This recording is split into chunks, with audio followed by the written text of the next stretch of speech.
suis ici de retour pour donner des nouvelles sur ma demande de nationalité après la vidéo que j'ai faite racontant comment s'est déroulé mon entretien d'assimilation et atteint plus de 50 000 vues. Si vous n'avez pas vu cette vidéo, vous pouvez cliquer ici, mais pas tout de suite. Ne me laissez pas en train de parler ici toute seule parce que aussi j'ai un conseil à partager avec vous qui peut bien vous être utile si vous envisagez de commencer les mêmes démarches et procédures afin d'obtenir votre nationalité. Alors, on est où dans les démarches? Bon, la vérité c'est que mon dossier n'a pas beaucoup avancé.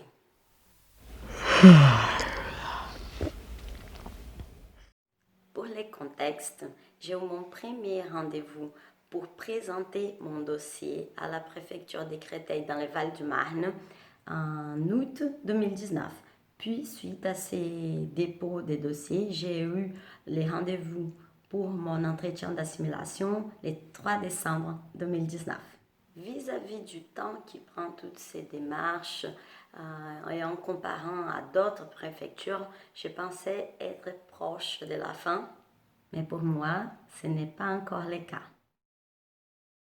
C'est là parce que quelques mois après, j'ai reçu un coup de fil de l'agent des préfectures qui m'a fait passer l'entretien d'assimilation, qui m'a expliqué que tout s'était bien déroulé, les dossiers étaient bien, mais il ne pourrait pas avancer du fait qu'elle s'est rendue compte que ma carte de séjour avait une adresse autre que celle de la préfecture de Créteil au département du Val-de-Marne.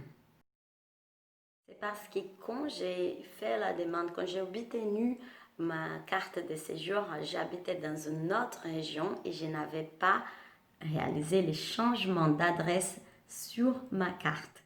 Alors, tant que ma carte de séjour n'aura pas la même adresse de la préfecture où j'ai fait la demande de naturalisation, mon dossier, malheureusement, ne pourra pas avancer.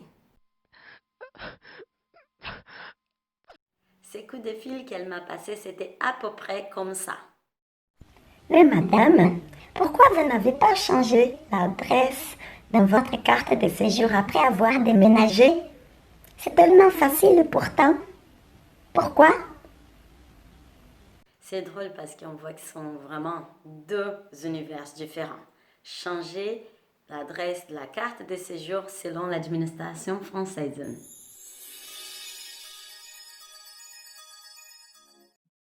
Selon nous. Je lui ai expliqué que je croyais suffisantes toutes les justificatifs des domiciles que j'avais présentés dans mon dossier, comme l'avis d'imposition, l'internet, les loyers, les téléphones, l'adresse de mon poisson. Eh bien, non, cela ne suffit pas. Du moins pour cette préfecture, l'adresse de la carte de séjour doit impérativement être la même où on fait les démarches pour obtenir la nationalité. Alors ne faites pas comme moi, s'il vous plaît. Vérifiez bien si l'adresse de votre carte de séjour est dans les mêmes départements de la préfecture où vous allez entamer les démarches de naturalisation.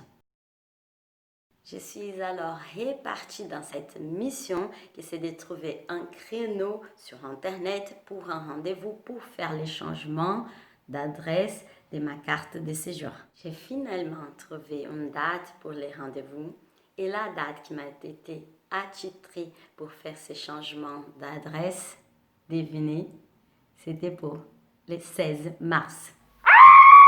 Et oui, les premiers jours du confinement.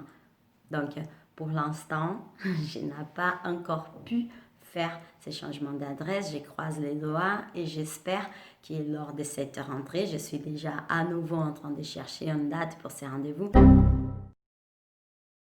Je serai en mesure de changer cette adresse et faire avancer mon dossier.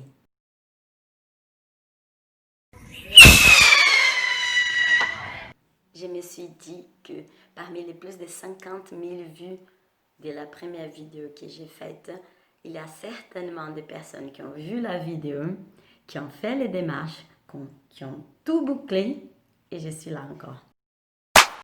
Et si c'est le cas, laisse pour moi ici un commentaire s'il te plaît en disant oui, je suis plus maline ou bien oui, je suis plus malin.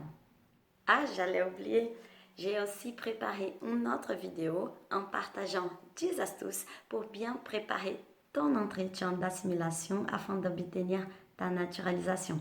Vous pouvez trouver la vidéo ici. D'ailleurs, laissez aussi dans les commentaires si vous trouvez les contenus de ce type de vidéos utiles, car j'ai reçu beaucoup de commentaires positifs lors de la première vidéo. Je me suis dit que ce sont des sujets que parfois on n'a pas beaucoup d'informations là-dessus. L'accès à la connaissance de toutes ces démarches peut être difficile, qu'il y a un certain nombre d'étrangers, expatriés et immigrants qui arrivent en France et vont faire face à un certain nombre de démarches à suivre et que d'avoir un peu plus informations là-dessus, un peu des retours d'expérience des personnes qui ont déjà passé par là, cela pourrait être utile. Donc, je voudrais savoir qu'est-ce que vous en pensez. Vous pouvez laisser vos commentaires ici et je peux faire aussi d'autres vidéos en partageant mon expérience là-dessus, mais non seulement ce qui concerne la demande de la nationalité, mais aussi toute autre démarche, comme par exemple trouver un appartement pour louer, toutes les galères, des démarches pour obtenir un visa, une carte de séjour, ouvrir un compte en banque, rentrer dans un master, un doctorat, acheter un appartement. Il y en a un tas de choses que nous pouvons partager entre nous sur ces sujets. Donc laissez pour moi ici vos commentaires et peut-être à bientôt. Merci.